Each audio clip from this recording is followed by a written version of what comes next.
पिछले महीने केंद्र सरकार की तरफ से गुड्स एंड सर्विस टैक्स की दरों में बदलाव के बाद वाहनों की डिमांड में रिकॉर्ड उछाल देखने को मिला। इसके पीछे की वजह से गाड़ियों की कीमतों में भारी गिरावट रही। सरकार ने जीएसटी की दरों में सुधार करते हुए 28 और 12% के टैक्स स्लैब को हटा दिया। वहीं 18% और 5% का नया टैक्स स्लैब बनाया है। पहले ज्यादातर वाहनों पर 28% जीएसटी लगता था, जो अब घटकर 18% हो गया है। सरकार के इस फैसले के बाद मारुति सुजुकी जैसे कई दिग्गज कंपनियों ने अपने वाहनों की कीमतों में 50,000 रुपए से लेकर 5 लाख रुपए तक की कटौती की है, जिससे मार्केट में गाड़ियों की डिमांड में भारी उछाल देखने को मिली। ऐसे में मांग की आपूर्ति करने के लिए कंपनियों ने सितंबर में अपना प्रोडक्शन भी बढ़ाया है। कंपनी ने बताया कि पिछले महीने डिमांड में भारी बढ़ोतरी के बाद उसने अपना प्रोडक्शन बढ़ाया, जो पिछले साल के मुकाबले 26% बढ़कर 2,01,915 यूनिट हो गया।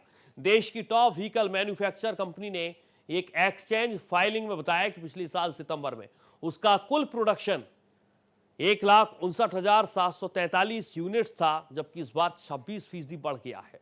सितंबर महीने में मारुति सुजुकी ने ऑल्टो और एस्प्रेसो के 12,318 यूनिट भी तैयार किए, जो एक साल पहले की समान अवधि में 12,155 यूनिट थी।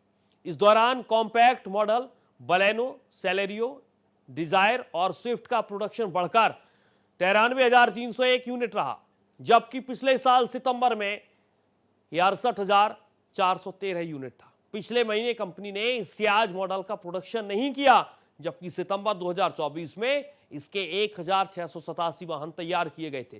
कंपनी ने आगे भी बताया कि ब्रेजा, अर्टिगा और फ्रॉन्क्स जैसे यूटिलिटी व्हीकल का प्रोडक्शन 27% बढ़कर 79,496 यूनिट्स रहा।